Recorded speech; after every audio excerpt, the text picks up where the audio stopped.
It's 9:30 a.m. in Paris. The Louvre is open, filled with early morning visitors. Suddenly, inside the opulent Galerie d'Apollon, there isn't chaos. There's precision. A team of thieves, disguised as construction workers, breaches the gallery. They don't have long. In just 4 minutes, they bypass security, steal 8 pieces of the French crown jewels, and vanish. The entire robbery, from entry to escape, is over in less than 8 minutes. The target, the Louvre's legendary Galerie d'Apollon, home to the French crown jewels, including the crown of Louis XV. This was not the first time the Louvre's security had been tested. In 1911, an ex-employee named Vincenzo Perugia stole the Mona Lisa. Decades later, in 1998, another painting mysteriously vanished. After that incident, then-director Pierre Rosenberg warned that the museum's security was fragile. Current director Laurence Descartes knew those risks well. She had already ordered a police audit, but by October 19, 2025, its recommendations had not been fully implemented. It began with perfect, audacious timing. 9:30 a.m. CEST, only 30 minutes after the Louvre's doors had opened to the public. The thieves avoided the main entrance. Instead, they approached from the Seine riverside, hauling their tools with them. Their disguise was simple, but flawless, in a city constantly under renovation. Bright yellow and orange safety vests. To everyone else, they looked like ordinary construction workers. At the core of their plan was a monte-meuble, a vehicle-mounted electric hoist, the kind used to move furniture into Parisian apartments. 2 masked thieves rode the platform up to a first-story balcony on the vulnerable south side of the Louvre. Once in position, they used a disc cutter to slice through a glass window, gaining access to the Galerie d'Apollon.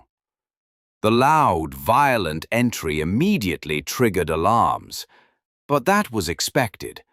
They were racing against time.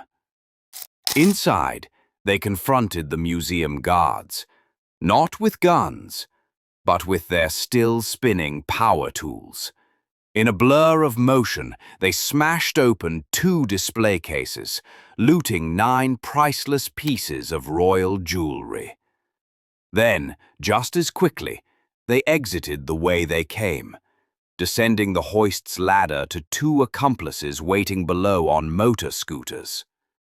Merde. Ok, merci.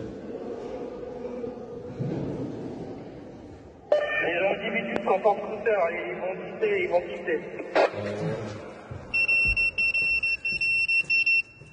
Putain, ça y est. La police. Ah, c'est deux pour passage mutuel quand on arrête ces entrées. Putain. Ils sont partis.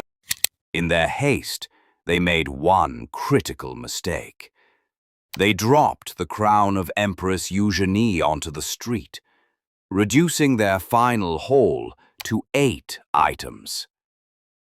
Before leaving, they tried to set fire to the hoist's basket to destroy evidence, but a quick-thinking museum staffer managed to stop them.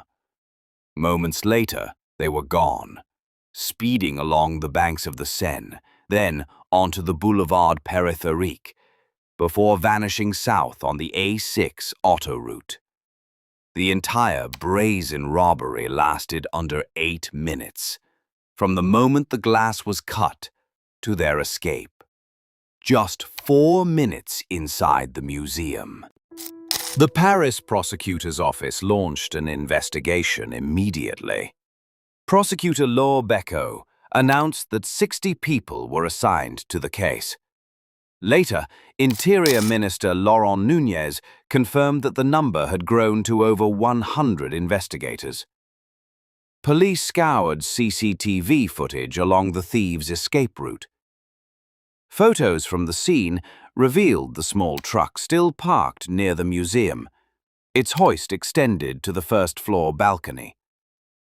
According to Le Parisien, investigators recovered a chilling list of evidence: power tools, a blowtorch, gasoline, gloves, a walkie-talkie, a blanket, and the crown the thieves had dropped during their getaway. Immediately after the heist, the Louvre was evacuated and closed to the public. It reopened on October 22nd, but the Galerie d'Apollon, the scene of the theft, remained sealed off. Just one day after the robbery, Interpol added the stolen jewels to its official Stolen Works of Art database, alerting law enforcement worldwide. The robbery triggered outrage at the highest levels. President Emmanuel Macron ordered that all pending security upgrades be sped up and implemented immediately. Museum director Laurence Descartes was called to testify before the French Senate's Committee on Culture on October 22nd. She acknowledged critical weaknesses in the Louvre's camera systems, admitting that parts of the building lacked external surveillance coverage at the time of the robbery. In the months that followed, Laurence Descartes oversaw a sweeping security overhaul, finally fixing the flaws she had long warned about. But despite the massive investigation, the case went cold. The thieves' flawless escape left almost no trace. The Galerie d'Apollon eventually reopened, its windows repaired, its halls once again filled with light. Yet, the display cases that once held France's royal treasures remain empty. As of today, the 8 stolen artifacts, including the crown of Louis XV, are still missing. A permanent scar on France's cultural legacy, and a chilling reminder of how, in just 4 minutes, history can vanish.